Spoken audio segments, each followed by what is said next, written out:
I'd like you to close your eyes for a moment and picture yourself at age 5. What did your day-to-day life look like? What made you smile? What made you feel scared? What made you feel safe?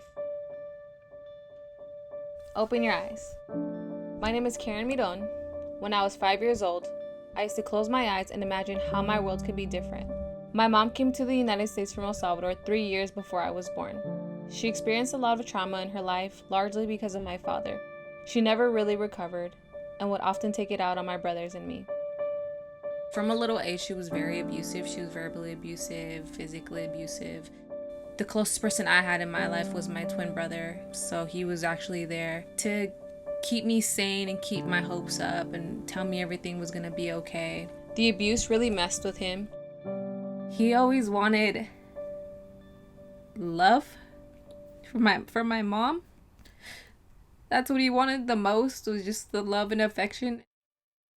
He used alcohol as his escape. He passed away last year. He was my best friend in the world. Growing up, I never knew what a healthy relationship looked like. When I was 16, I started dating a terrible guy. We moved in together, and that's when I saw his actual aggression and who he really was. When he was extra mad, he physically hurt me. So I've had fractured nose, I have had multiple black eyes, I've had bruises all over my body. In 2014, I got pregnant with my daughter, Aviana. I had realized how abusive he was, and I realized how much of a mistake I had made. I did not want to have Avi at all. I told myself that I didn't want to live the same life that my mom lived. I didn't want a broken family.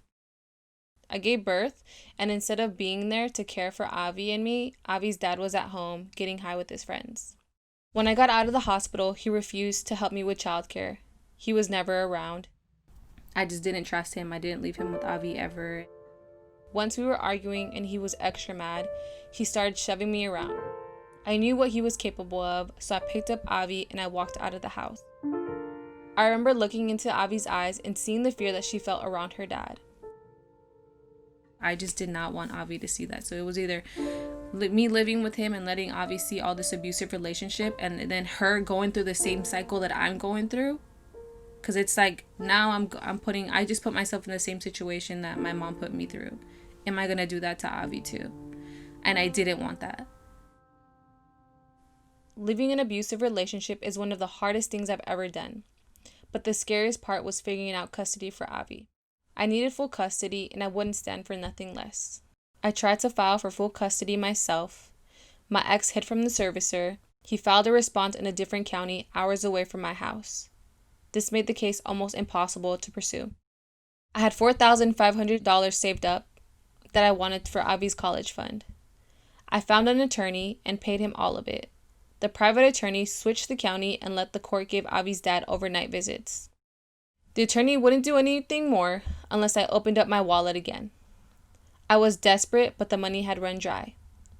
I was out of savings and out of options. It looked like I was going to have to fight this in court alone. I was ready for the worst. This is when I found Open Door Legal. The staff empathized with me and told me that they'd fight for me. My new attorney compiled as much evidence as she could.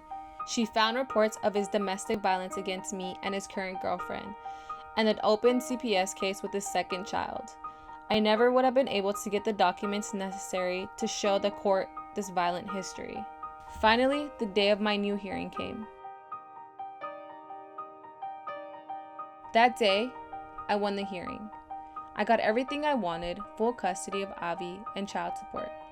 Most importantly, I finally closed a chapter of abuse in my family. If Open Door Legal didn't exist, I don't feel like I'd be as happy as I am now. I don't feel like my daughter would be as happy as she are now. Her dad has actually gotten worse. What if my daughter was at his home? What if something happened to my daughter? Like, he has another child and CPS took away that child. She would be traumatized right now. And because of Open Door Legal, you guys were able to keep her away from that.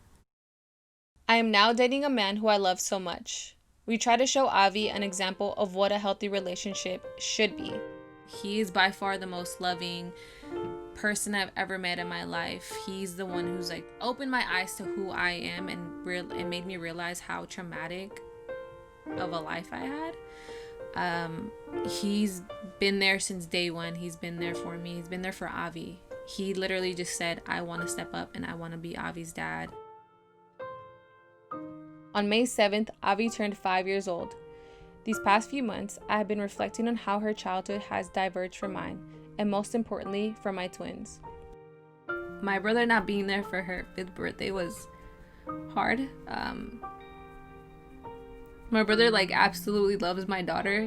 When he found out that I was pregnant, he was more excited than I was. So when she was born, he was really happy, and for him not to be there for her 5th birthday was really upsetting, because every other day she says that she misses her Tío Boris, and that breaks my heart.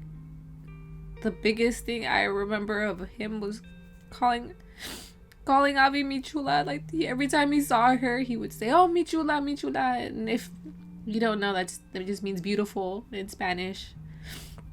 So now I call her mi chula, so she can still hear it and remember it.